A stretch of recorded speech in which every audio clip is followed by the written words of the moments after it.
Hello all, and welcome back to another video created by me, the Cynical Camel. Amazing channel name, I know, since my last video about the vaping regulations has done so well, getting over 500 views within 24 hours, without any previous posts or pre-existing audience on my channel. Due to the views being much better than I expected, as well as the many positive comments and engagement, I've decided to cover a couple other topics with a few more videos with the overall intention of further informing you about a variety of issues and topics relevant in our society, like how I did discussing the damaging effects of the 2024 Australian vaping ban in the last video.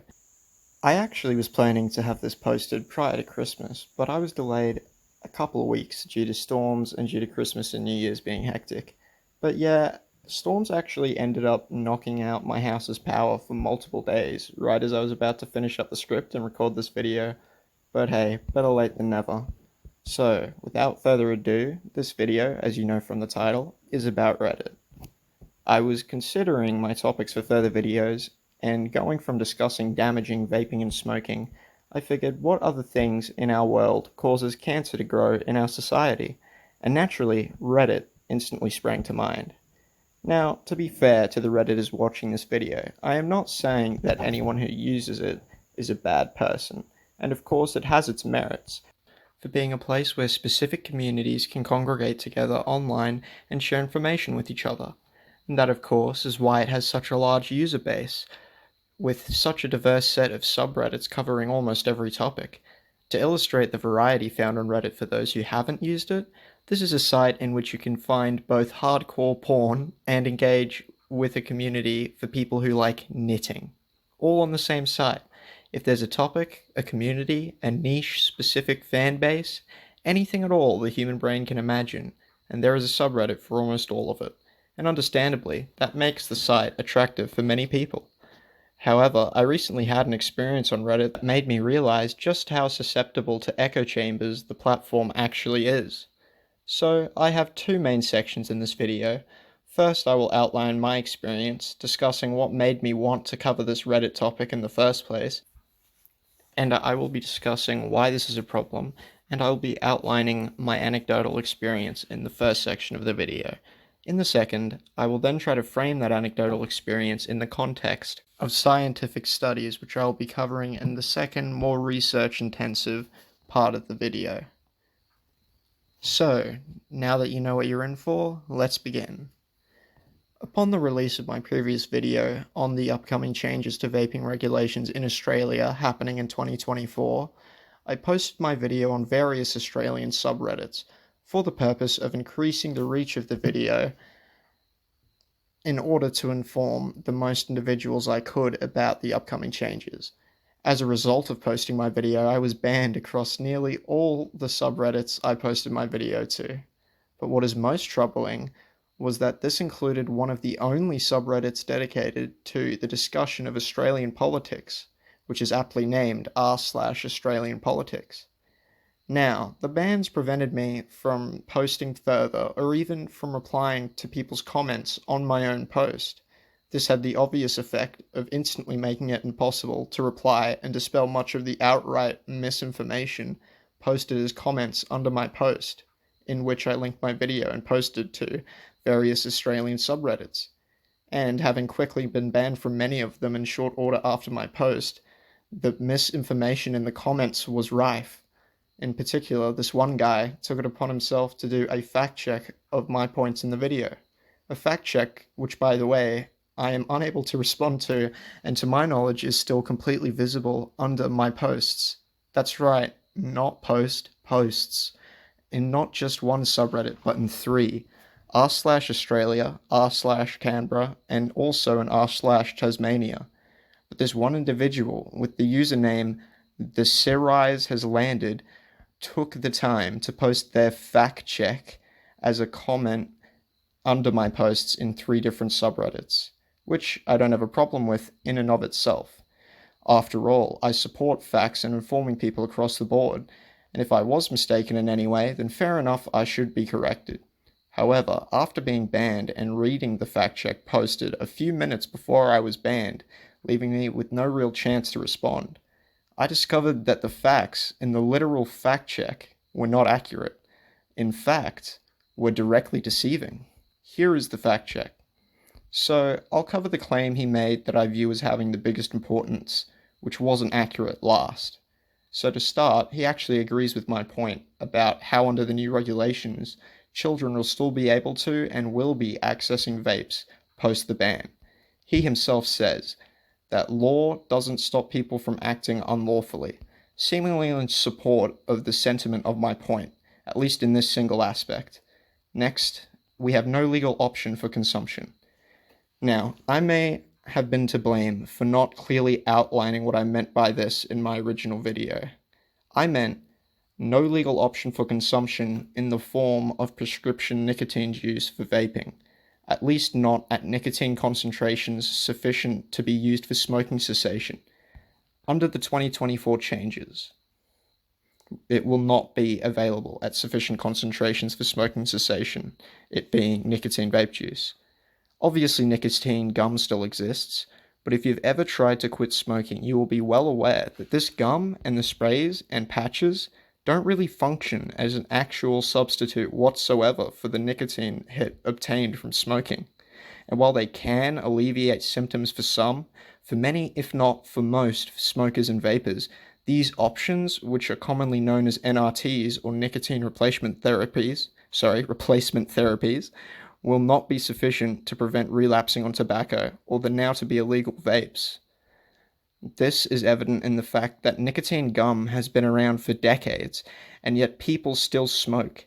The very reason vaping is effective is because it allows for a recreational substitute for the smoking process in an objectively much healthier and significantly less harmful way, in which vaping takes almost all of the many previously contained carcinogenic, cancer-causing chemicals out of the smoking process, and if regulated and controlled for chemical purity, then vapes would contain just a single carcinogenic chemical in the form of that of just nicotine, which, again, is the only carcinogenic chemical exposed to the user of said vape, compared to tobacco, which is known to have potentially thousands of carcinogens.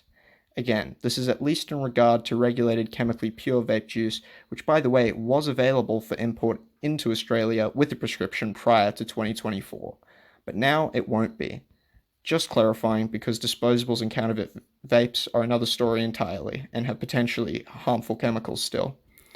Anyways, my point was, while admittedly not very well expressed in my previous video, that there will be extremely negative impacts as a result of taking away this much safer alternative to tobacco by restricting the availability of safe, chemically pure vape juice at sufficient nicotine concentrations to use for smoking cessation, which is absolutely what appears to be in store for Australia in 2024, as now it will be the case that even if a smoker needs a higher concentration of nicotine in their own vape juice, and even if their own prescriber for their nicotine prescription thinks they need a higher dose, they will now be legally unable to access a higher dose, with, from what I can find online, the new maximum concentrations being less than half the typical Australian vapor's current nicotine dose. The results of this will be thousands returning to smoking, and just wait till 2024 when these changes go through, and you will see how many people who are vaping or smoking who then try to quit. Just see for yourself how many actually end up going and successfully quitting vaping or smoking with just sprays or gum. Because I'm telling you right now, as an ex-2-pack-a-day smoker who couldn't quit with nicotine gum or other pharmacy products despite trying to for well over a year, that it won't be the case that everyone is able to easily switch to gum or spray products, or even switch at all in extreme cases like mine.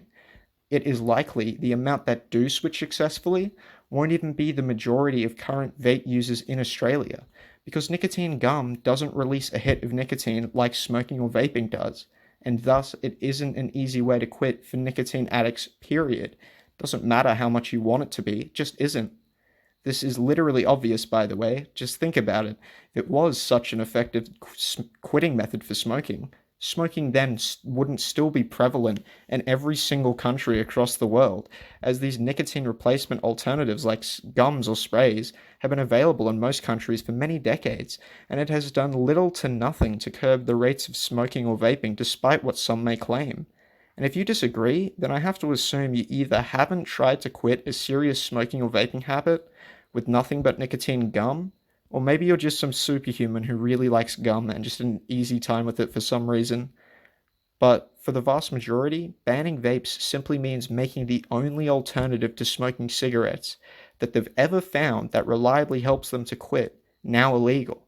This is because vaping delivers a nicotine hit similar to smoking, and therefore is the only consistently effective and reliable method of smoking cessation, working in almost all currently afflicted with a heavy smoking habit. And this is because, unlike nicotine gum, it actually imitates the hit achieved when smoking tobacco in a pathway similar as smoking, and at similar doses as well. This is possible without the thousands of carcinogens found in tobacco. Again, thousands of carcinogens reduced to only a single one in chemically pure nicotine vape juice. However, if you reduce the maximum allowed concentration to as low as it is proposed, it won't give a hit that can compete with cigarettes for recreational users, thereby removing its effectiveness to compete with tobacco, which will have the effect of reducing the effectiveness of the planned new, watered-down vapes expected now to be sold in pharmacies. Keep in mind, directly reducing their effectiveness at achieving their main medical purpose of allowing a safer alternative to smoking in the first place for literally no reason. Now, let's be real. Literally almost every current vapor or smoker in Australia is a recreational user of nicotine, which in my opinion shouldn't be demonized. Like, come on, don't you think people should have the right to decide what they do with their own bodies? Even if you don't agree philosophically with this, recreational vapes definitely shouldn't be made illegal, especially in this case where the objectively much more harmful product of tobacco is still allowed to be sold to baby-faced 18-year-olds with zero limitations, nationwide across Australia well into the future. So especially in the instance of this law change, which despite the media narrative saying that it's actually meant to protect children, the actual effects of the change will result in stopping current nicotine prescription holders, which are exclusively adults already, by the way, from accessing their nicotine by banning, again, already prescription required vape imports, which, again, one last time, is already limited to verified 18 plus adults. So let's keep it real. Given this fact, anyone saying that this is for the benefit of the children are either brainwashed, uninformed, or outright regurgitating propaganda. Most likely propaganda that they were shown in the form of what they saw on the 9 Fairfax or the Murdoch media channel, paper, or site of their choice, discussing this vaping regulation change that they happened to see the night before. Honestly, you people have really got to stop trusting journalists, especially Australian journalists. They literally don't even cover this, despite it potentially killing thousands of Australian citizens directly. But nah, yeah, let's just ban the already 18 plus adult population from consuming nicotine safely. That's really going to help the children somehow. Anyways, to conclude, this is what I meant by taking away the only legal alternative effective for many. Not that somehow there isn't replacements that in some cases can help, replacements such as gum and other NRT products, but instead I meant that these products aren't effective for the vast majority of people who rely on vaping to stop themselves from returning to smoking. Just think about this logically. Given that smoking and the direct damage it causes are almost common knowledge at this point, then logically, if NRTs or nicotine replacement therapies, such as gum, patches, or sprays, were a reliable total solution to smoking, effective for all, then they would have solved the problem decades ago, and there wouldn't have even been a reason vaping would be taking over the world as it has in recent memory. which again happened because it actually offers the same experience as smoking, but without the extreme increases in cancer risks by making thousands of carcinogenic chemicals reduced to one, with again the only carcinogenic chemical being found in chemically pure vape juice being nicotine. Just do the math. It's healthier. It just is, undeniably. Again, this is with the caveat that I must include that counterfeits and disposable vapes, even vape juice, if uncontrolled, if not pure, and if possibly containing harmful additives, then they can be potentially very harmful. But again, you could just be banning those instead, still banning disposables, and just not ban and instead just keep the already existing 18 plus prescription model for imports into Australia. By restricting imports to chemically pure sources at currently allowed nicotine concentrations, which are again regulated by prescribers already based on the need of the nicotine user's strength that they require for smoking cessation on an individual case-by-case basis. But no, instead, fuck vapors. Let's just literally make their only recreational alternative to get their nicotine hit cancer-causing cigarettes, or the likely still available, only now more illegal and more dangerous black market vapes, now guaranteed to come from a shady illicit source that is likely to cut costs and likely doesn't care about regulations. What a great idea. This won't have any consequences at all, I'm sure.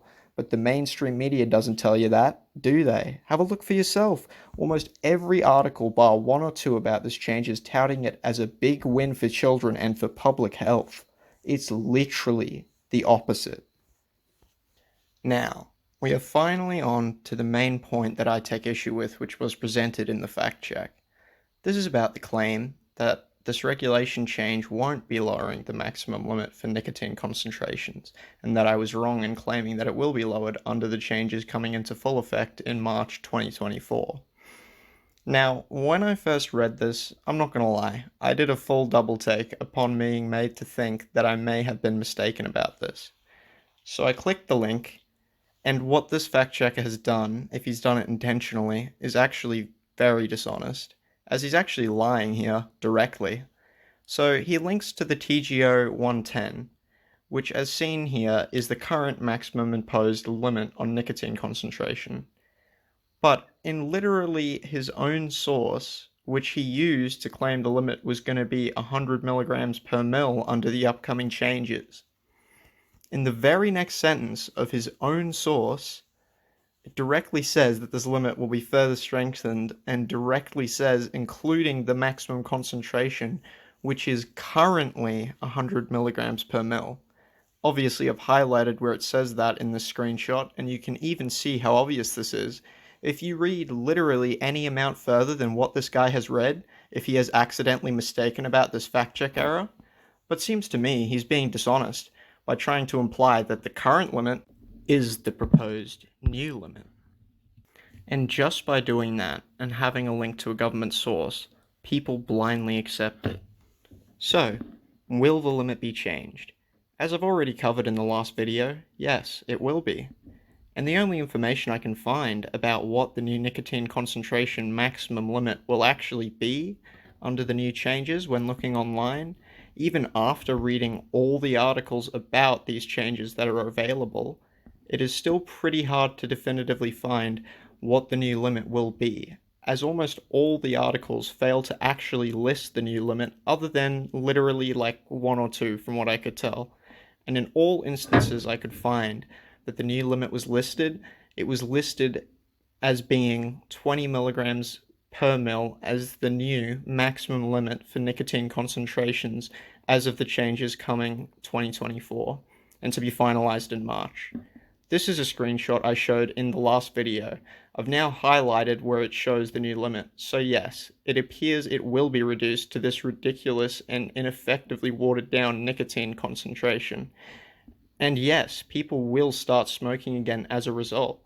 If you know the background of how addiction to substances works, and the practical implications that this change will have on nicotine addicts, then you would be only logical to conclude that this change is pretty much guaranteed to result in increased smoking rates, even if it's only 30% of current vapors who return to smoking because of these changes. That will still be thousands of people who will directly die of cancer and other smoking related diseases in the coming years, directly because of being forced back to tobacco by this change. And let's be honest here, it won't just be 30% of ex-smokers who currently vape to stop themselves from smoking. It will probably be more like 70 or 80%, in my opinion, of that group of ex-smokers who currently rely on vaping, who will end up going back to smoking because of this change.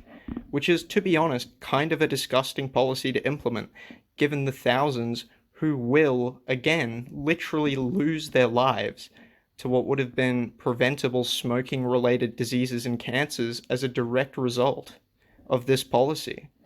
It's especially a disgusting policy to implement when the only reasoning behind it seems to be anti-vaping rhetoric, literally shaming adults for vaping, who, for all intents and purposes, are literally just doing, in a much safer way, the same thing adults have done for hundreds of years, legally, in the form of smoking.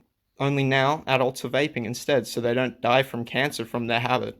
And for some reason, doing that recreationally is suddenly seen as a massive taboo sin, when the person who is literally killing themselves with cigarettes is legally without consequence. Why on earth are we then seeking to punish people who already have a prescription and are doing it for medical reasons already, and are vaping, which is a much healthier form of consuming nicotine than smoking, which is, by the way, objectively true, whilst, again, keeping tobacco 100% legal. Like, how does this law do anything but harm everyone it affects? But no, because it's Reddit, instead they all collectively belittle my posts, literally lying to their own communities about this change, making it impossible for me to correct the factually inaccurate information by banning me.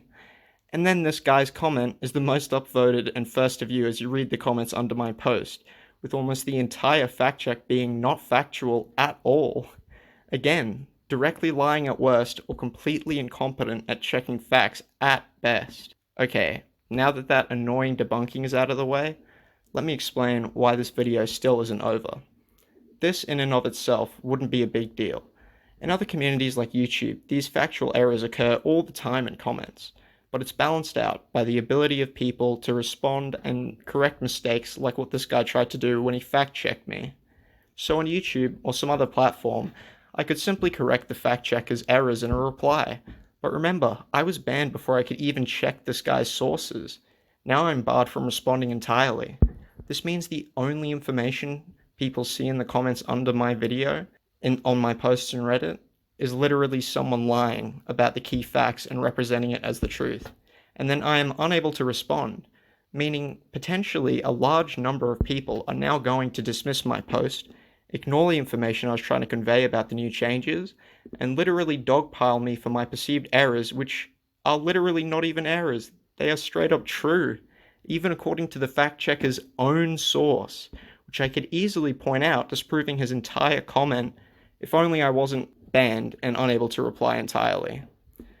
Now that I'm banned, this fact checker is the arbiter of truth, and he's literally lying to everyone, and in doing so, still is claiming that he is presenting a well-researched fact check. The effects of this are demonstrated to be definitively effective at spreading misinformation, as observed when a brave truth seeker comes out to point out that it's not a good fact check. He argues this based on the fact checker describing nicotine as a poison in the case of vapes and conveniently ignoring that classification in the case of nicotine gum. Now, whether or not nicotine is a poison is a debate for another time, but the key point I want to illustrate here is that look at the like to dislike ratio on his comment. Sorry, I should be saying upvote to downvote ratio. It is Reddit, my apologies. Anyway, if I hadn't upvoted it, it would be 4 dislikes total at the very least.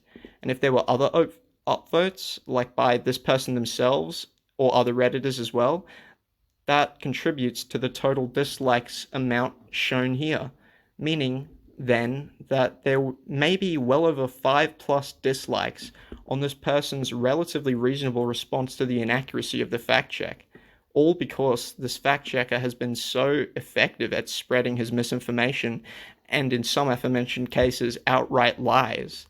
This you can even see because despite it being wholly inaccurate, the fact checker has gotten 8 upvotes, which can be compared to this truth seeker's reply, which has -4 upvotes, showing how the misinformation the fact checker used, even despite outright lying about his key points that he used to debunk my video.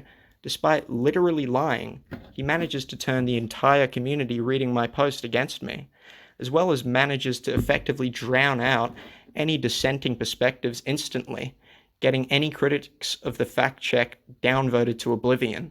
All this is, again, despite this person outright lying in their own quote-unquote fact check. This in and of itself anecdotally demonstrates how much of an echo chamber Reddit really is, as literally false information gets upvoted, and any rebuttal, even if directly telling the truth, gets downvoted simply because by presenting your criticism of my video as a fact check and linking sources, there is a strong inclination of Redditors to assume it is a genuine fact check without bothering to read the sources.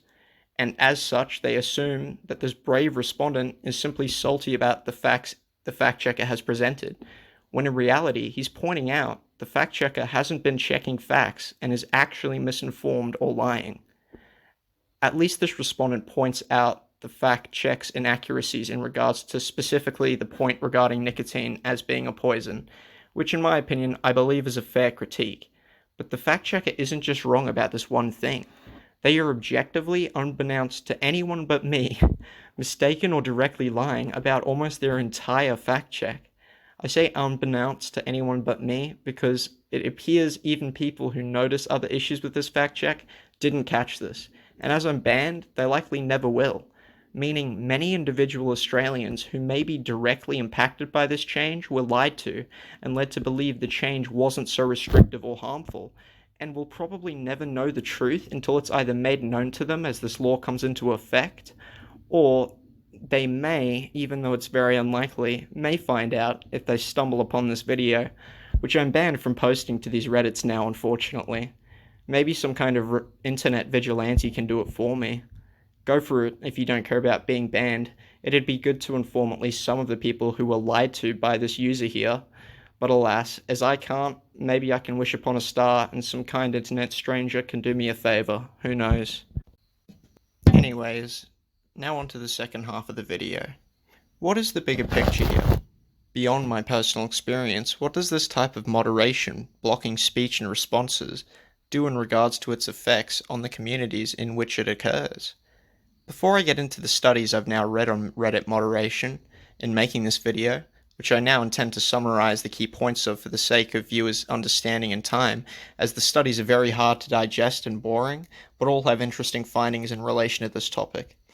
Anyways, before I get into the analysis of some of these key studies, I would like to conclude my experience regarding posting my video to Reddit and the associated bans and negativity therein, by showing you the only reasoning behind any of my bans that I have so far received on any of these subreddits. This was from the subreddit known as r/Australian Politics. Now, this isn't something I was aware of prior to the ban, but they actually only allow print media, as in the 9 Fairfax media conglomerate, the Murdoch media empire, or ABC, or some other mainstream media company, refusing any form of independent content, ideas, or discussion. This is mind-boggling to me. Now, the topic of media monopolies within Australia just so happens to literally be the topic I plan on covering in my next video, so you'll have to wait to hear about this in further depth till I post that. But let me just show you a section of this great report on media monopolies and media concentration in Australia, created by the organisation known as Gillett. They back this up with a lot of stats. You can read this report for yourself if you want. All the sources used in this video will be in the description if you want to check them out for yourself. But one of the main conclusions in the report that is relevant to this rule, only allowing print media, I've highlighted. Obviously, it says, the crisis facing the Australian media landscape is the concentration of a few profit-driven media corporations and continuous cuts to public service media. So for those who don't know, Australian mainstream media is primarily controlled by either Rupert Murdoch and his media conglomerate, or the 9 Fairfax conglomerate. They are both ideologically very similar, and are also both very, very biased, leading to much, if not all, of Australian mainstream media being so biased they even do things like literally not covering even very important national issues. This is especially true if the issue in question isn't directly supporting of the ideologies of Nine Fairfax and the ideologies of the Murdoch media. The mainstream media in Australia probably just won't cover it at all if it doesn't support their ideological views on the world. Like, for real, it's that biased. This even gets to a point where in federal elections in Australia, the media ignores all issues voters care about and just talk about nonsense like franking credits because talking about actual policy that matters won't get the Liberal Party elected, so they literally just don't. These biases and the refusal to cover real issues, as well as the refusal to present actually politically informative news, can be seen with the intentional blackout of the upcoming vaping regulations' actual new nicotine concentration limit. With again, almost no articles listing the new limit, which appears to be 20 milligrams per mil, as the max.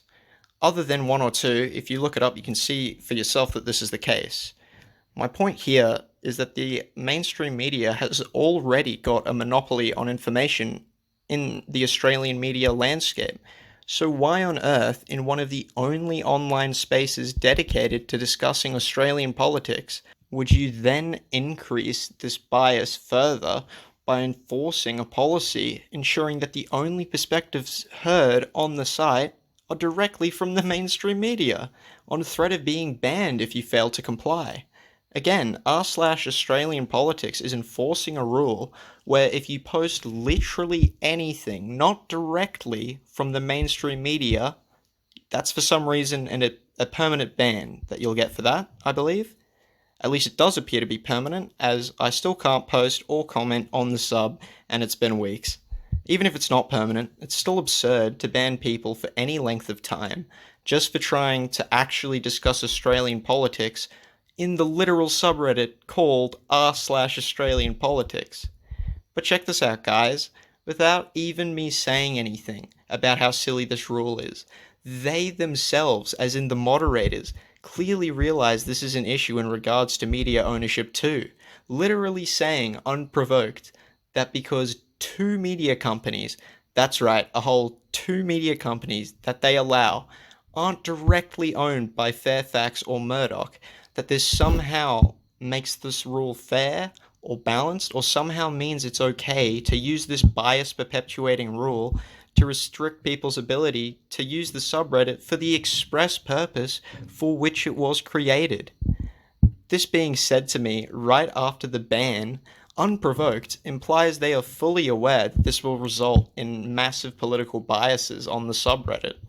And they seem to suggest that just because a massively ineffective public broadcaster like the ABC exists, which by the way is often cross-pollinated with journalists and staff directly from Murdoch and Fairfax corporations and has been for many years, even in instances of ABC journos being not related to Murdoch or Fairfax directly, they often have family or close friends who are.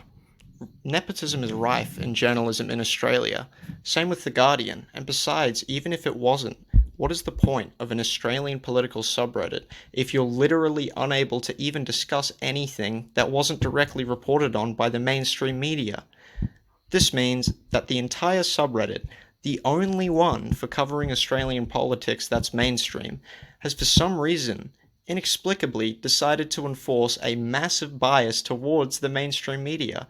And obviously it results in people like myself being silenced for no reason whatsoever, other than I am not on the bloody news, which is apparently now the bar for who should and who shouldn't be able to have a perspective on Australian politics now. According to the Oz politics moderators anyway, if you're not on the news, you're literally going to get banned. If you don't post something from the news, you're going to get banned. So if you're not on the news, you literally can't have a perspective on politics on r/Australian politics, it would seem. And even if we go back to that snippet I showed you before from the Get Up report, it even says that there are continuous cuts to public service media like the ABC, and as a result, they are not effective. so relying on either The Guardian or the ABC, literally one or two ineffective organisations, to single-handedly hold back the entire bias of the Australian mainstream media nexus, especially when the ABC isn't even properly funded, and when The Guardian doesn't even operate primarily in Australia and is literally a foreign-owned company, that is, in my opinion, actually insane. Anyway, this video is already very long, so now onto the second section. I'll dive into that Australian media monopoly rabbit hole deeper another time. Now, let's go on with the studies. I'm not going to do a deep dive into each of these studies, but the links are in the description and you can read these studies for yourself if you want a full understanding of them. However, I'll be quoting from 6 studies that I examined in researching this video, just some key findings from each in relation to Reddit moderation. So here we go. The first study is a 2019 study called Does Transparency and Moderation Really Matter?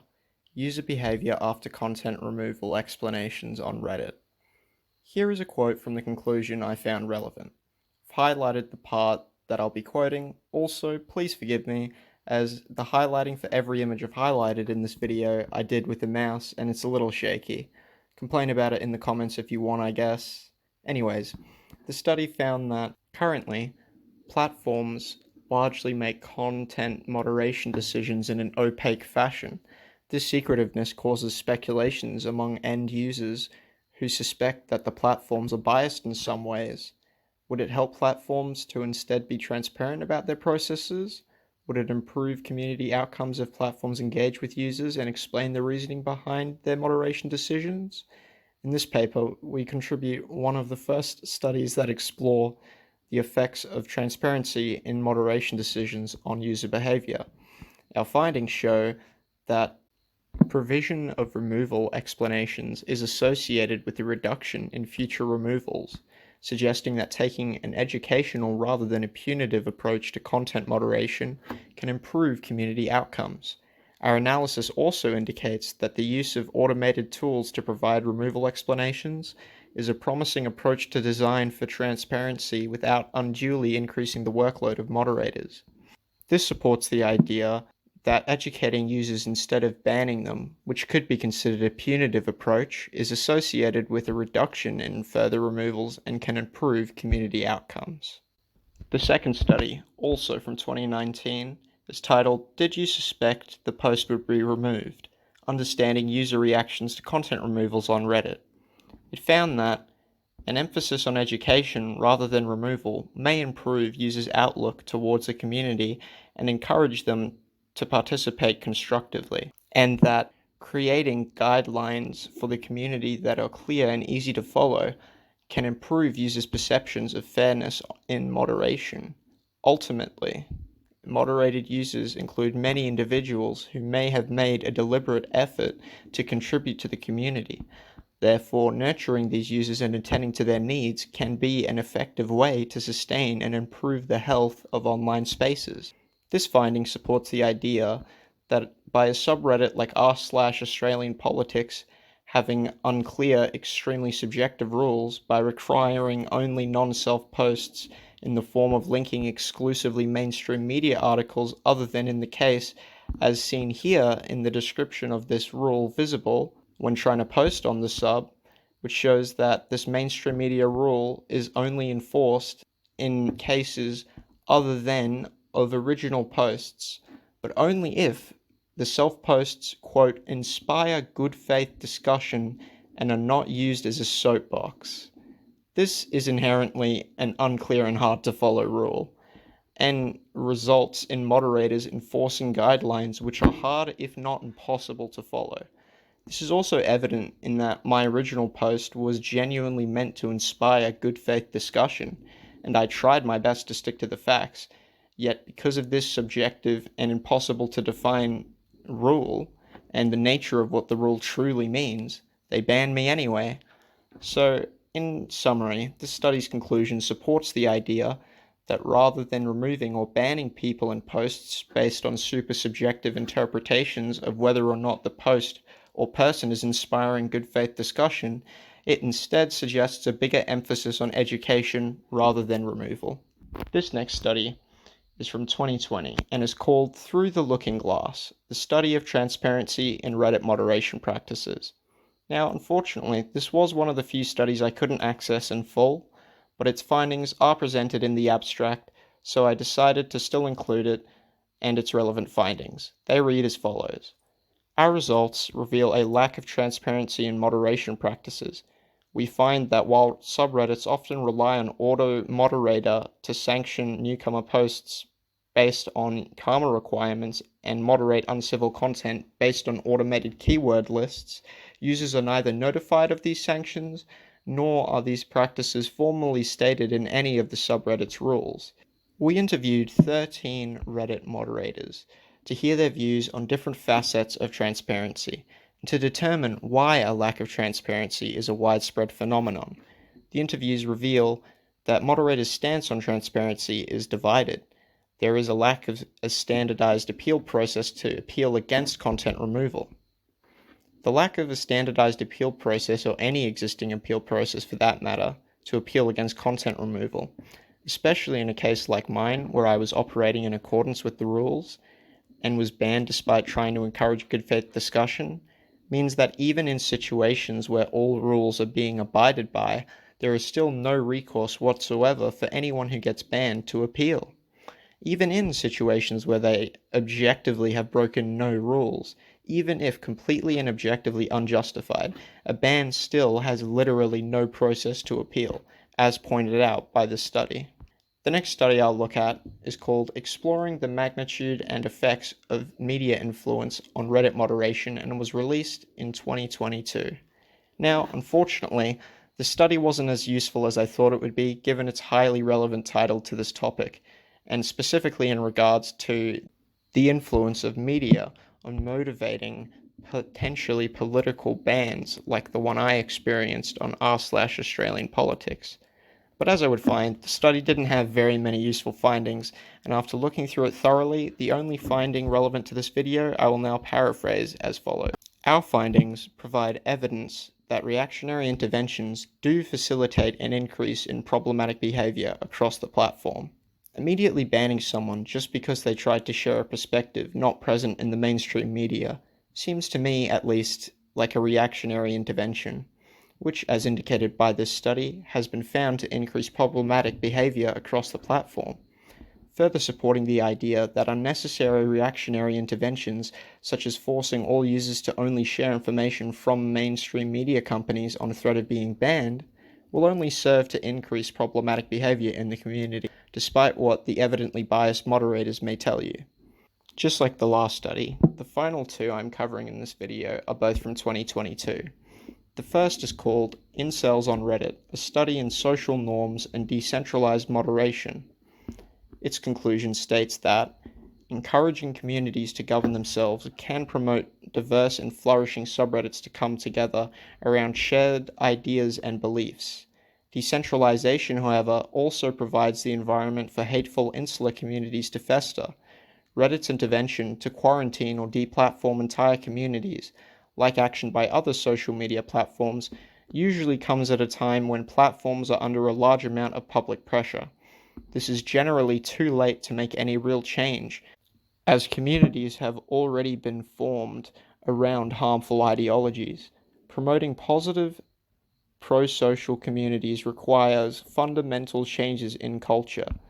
This, in turn, requires at least the active participation and ongoing commitment of the leading figures in the community. This study's conclusion outlines that by allowing communities and subreddits to govern themselves, such as in the case of r/Australian politics, it can provide the environment for toxic communities to thrive in. It also outlines that as a result of Reddit only taking centralized action against harmful community moderation practices, only once massive public pressure is already mounting and demanding intervention, there are then no real changes, as the community and the culture associated has already been formed, which can be seen in the case of r/Australian politics. By allowing such rigid and restrictive subreddit rules, such as, in my anecdotal experience, with the post exclusively perspectives and informations directly from the mainstream media, or maybe you can post an original post if a high-quality political post, whatever that means anyways. By Reddit allowing subreddits to enforce restrictive and biased moderation like this, likely due to a lack of public pressure to stop these restrictions, Reddit is allowing a large politically active community, like seen with r/Australian politics, which is ostensibly the only large subreddit relating to Australian politics, mind you, to engage in moderation which, due to the restriction on non-mainstream views, inherently creates a culture of moderation in which any non-mainstream views, opinions, or discussions are simply not allowed whatsoever. This is even regardless of the specific post's credibility, evidence, or actual objective truth contained therein. Thereby, by allowing decentralized moderation, meaning allowing subreddits to moderate themselves, Reddit has allowed the only mainstream Australian subreddit dedicated to Australian politics to be directly politically biased against any non-mainstream view, to such an extent that posting anything not directly from the mainstream media is very likely to get you permanently banned, even if it's a high-quality post, it would seem, as if it's not directly touted by the mainstream media narratives of the day. It seems it's not a high-quality original post to the mods on r/Australian politics, and therefore is worthy of a ban. Anyway, to summarize, this study supports the idea that by allowing decentralized moderation via individual subreddit rules and moderators, Reddit is allowing toxic and harmful communities as well as their associated cultures to exist, ones which, in the case of r/Australian politics, may genuinely impact the political outcome of elections or at least the reach of political ideas and perspectives. This is the case to such an extent that politically active Australian citizens are directly unable to engage on Reddit to any degree other than by exclusively reposting already biased mainstream media articles, as if they even slightly wish to explore non-mainstream media political perspectives on, again, the only popular subreddit explicitly for political discussion in Australia, then they will likely receive a ban for their trouble. Last one, guys. Thanks so much if you've made it this far. The final study is called Make Reddit Great Again, Assessing Community Effects of Moderation Interventions on r/the Donald. This one is also published 2022. Now, I left this one for last because it largely focuses on quarantining subreddits, but it does also consider moderation interventions. I'll read out only the relevant parts of the study's conclusion in this video, which are takeaway messages 3, 4, and 5. The conclusion starts as follows. We carried out a multi-dimensional causal analysis of the sequence of moderation interventions enforced on r/the Donald. Our results paint a nuanced picture of the effects of such interventions and support the following takeaway messages.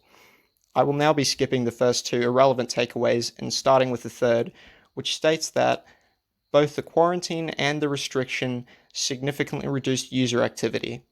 However, both also caused an increase in toxicity and caused users to share more polarized and less factual news. Now, to keep it real with all who may be watching, this study is a very specific case and may not be the strongest evidence for the conclusions I am going to draw. But when paired with the 5 other stronger studies that I've already covered, I feel it's acceptable to use as a final bit of supporting evidence. So to conclude and summarize this study's key takeaways, it appears that it was found in this study that moderation intervention in the form of the restriction caused, in this case, reduced user activity, more toxicity, and less factual news. It could therefore be argued that similar restrictions such as those seen in the case of my many bans in Australian-centric subreddits could similarly to moderation interventions on r/the Donald, as shown in the study, cause an increase in toxicity in the community, less factual and more polarizing news, as well as reduce user activity in those subreddits. Anyways, that's it for this study and for the studies in general. So that's it. You've made it through the studies. Thanks so much for making it this far. Finally, this video will be wrapped up now, so let me conclude by saying that based on all the studies covered, subreddits like r/Australian politics that employ reactionary punitive bans directly cause increases in toxicity and problematic behavior in their subreddits. and should instead educate users, which would be more effective in improving outcomes for the communities being moderated. Furthermore, it can be concluded that by lacking a standardized appeal process for removals and bans, paired with subreddits enforcing inherently unclear and subjective guidelines, Reddit, due to both of these issues, is, by design, inherently prone to unfair bans, and as a result of unfair and biased moderation, is also prone to the creation of echo chambers, such as those seen with r/Australian politics, where the moderation is so lacking in transparency, you literally get judged as having violated the rules and will be banned directly based on whether or not your post is in line with the political biases of the moderators. As if it is to their liking, they will deem it as a high-quality original post, but if it is not to their liking politically, they will deem it as a low-quality political post, and thus you will be banned and you will permanently be removed from the subreddit. The studies indicate that moderation on subreddits, such as those seen in the aforementioned case of r/Australian politics, will end up resulting in poor community outcomes, and will also end up increasing problematic behaviors in said communities and subreddits. This is supported by the studies I've outlined in this video, and it is also supported by some of these studies that Reddit itself should be more aware of this issue, and in an ideal world not allow such punitive, reactionary, and politically biased moderation, especially with no system to appeal, as when looking at the impacts of such moderation, it appears to clearly cause quite a lot of harm, as outlined by the research. Okay guys, this was definitely a long-ass video. Thanks so much for sticking to the end. I will do my utmost to try and get the next video out quicker than this one took me. Hopefully God won't interfere and flood my house midway through production next time, like he did with this one. We'll also cut off power to my house for like several days too. That sort of stopped and slowed down production a little bit, but we got there in the end. Anyways, guys, please like and subscribe if you appreciated the information I've tried my best to convey. If you disliked the video, hit the dislike and tell me why in the comments so I can do better on the next one. For those who care, I'm going to be continuing making informative content on issues like the one covered here. And it might be really bad quality at first, to be completely honest with you, as I'm new to this whole making videos thing, but I can promise you that if you'll keep watching, I'll keep creating, and in a year or two from now, hopefully the quality will be amazing as I'll improve along the way. So if you're into actually informative content about a variety of topics, subscribe, like, and stick around because we've got much more on the way. This is the Cynical Camel, and I'll catch you on the next one. Peace out.